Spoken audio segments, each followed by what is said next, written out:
A few moments later. Yan po mga kagri, umagang kay ganda po at ang pagpapala ng Panginoon ay laging sumayin nyo mga kagri. Mga idol, ayan po, kagigising lang po ni Kaoben at day 3 na po tayo at huling araw na po ito mga kagri at lalakad na naman po tayo at pupunta na naman po tayo sa pasyalan na po at samahan niyo po ako mga kagri at nakikita niyo naman po yung unang intro natin. Nasa grotto po tayo mga kagri. Yan po mga kagri, kaya panoorin niyo po ng buo. Huwag po kayong huwag niyo pong iwanan si Kaoben po at para po ma-excite po kayo mga kagri. Kaya yan po, sige po, samahan niyo po ako mga kagri at makikita niyo na po kung nasan po tayo. Nasa grotto po tayo. Sige po mga kagri, tayo na po. Kaya po mga kagri, nasa grotto po tayo ng Our Lourdes grotto po. Ayan, at meron tayong challenging po mga kagri at aakyatin po natin yan at lilipat tayo po doon sa kabila mga kagri. Kaya samahan niyo po si Kaoben at sa kabila po meron pong doon yung parang yung nagpe-pray, yung mga yung mga gusto mong matupad sa pangarap mo at dito mag-pray ka kay Our Lady Lourdes. Yan po, ang taas, packet na po kami mga kagri at ito po yung unang step nito mga kagri. Kaya yun sa kabila po mga kagri at medyo mataas-taas po ito. Sa kabila po tutungo po tayo doon mga kagri. Kaya yan po, sige mga kagri at samahan nyo po si Kaoben sa day 3 po ito kasi sana po magustuhan nyo at dito po ako nag-enjoy mga kagri mga idol kasi alam nyo naman po na sagrado po tayo dito mga kagri. Yan po yung gusto ni Kaoben, yung po mga ganyan na lugar mga kagri. Kaya si Kaoben ay namamalagi sa simbahan, kaya nag-enjoy po siya at gustong lugar na ito mga kagri at salamat sana po at napasyal po kami dito mga kagri. Sige po at magkita po tayo sa likod mga kagri at namnamin nyo po yung muling araw na ito mga kagri at sa susunod po niya na meron pa po tayong yung part 2 ng day 3 kasi po mahaba, meron po tayong sa pagpinuntahan bago tayo muli. Kaya abangan nyo po muli po yung mga kagri susurprise muna kayo kasi medyo mahaba po yung ating video, baka po magsawa kayo mga kagri. Sige po samahan nyo po ko sa likod. Kaya dito po na tayo sa ayan, kukuha po tayo ng kandila tapos magpa-pray po tayo sa lahat ng ating mga wish sa buhay. Ayan po mga kagri, sige po.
Nasa likod na po tayo at nalipat na po tayo sa kabila.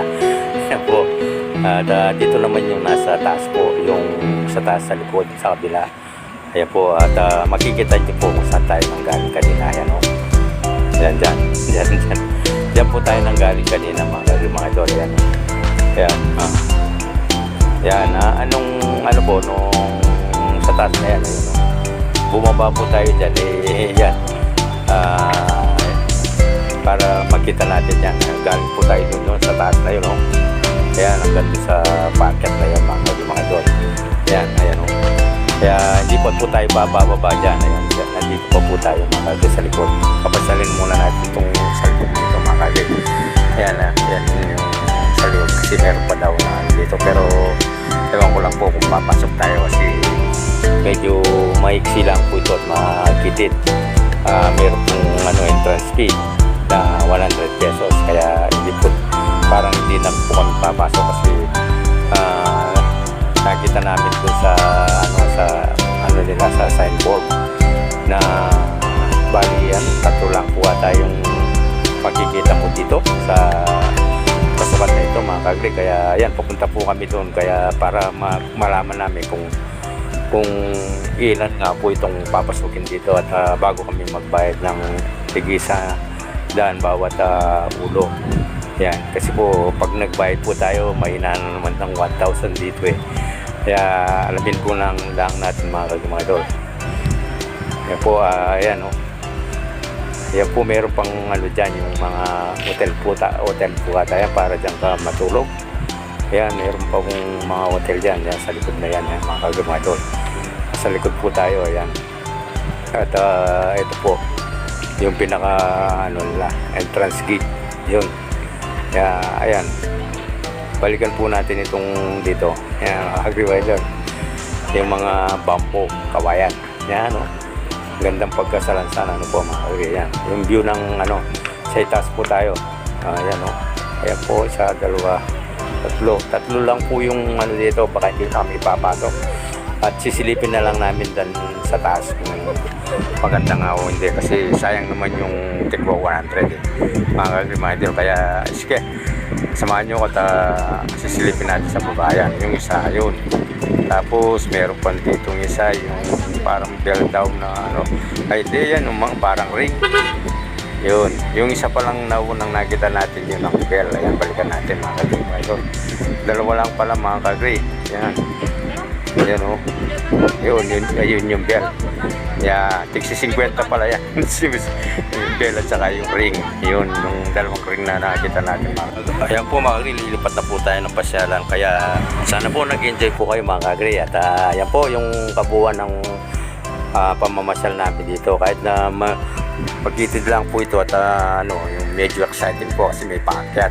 Saka dyan po ako nag-enjoy sa lahat ng aming pinasyalan mga kagri. At nakapagdasal po tayo mga kagri. At siyempre kahit paano sa mga ganyan dapat kailangan may dasal po tayo at kasama natin siya para malayo tayo sa anumang disgrasya at mag-enjoy din po tayo mga kagri. Kaya sa pag-alis namin alam ko kasama namin ang Panginoon, kaya hindi po kami napabayaan at nakauwi po kami ng maayos mga kagri mga idol. Kaya maraming salamat po sa inyo mga kagri sa walang sawa niyong pagsuporta sa akin mga kagri sa day 3 na ito mga kagri. Sana nag-enjoy din po kayo at meron po tayong part 2, yung last po bago tayo umuwi mga kagri mga idol. Kaya po sana po nasa mabuti kayong kalagayan at ligtas sa mga kabamakan. Sampu ng inyong mga mahal sa buhay mga kagri at ang pag-ibig ng Diyos ay laging sumainyo. Bye-bye po and see you next video. Paalam. God bless all.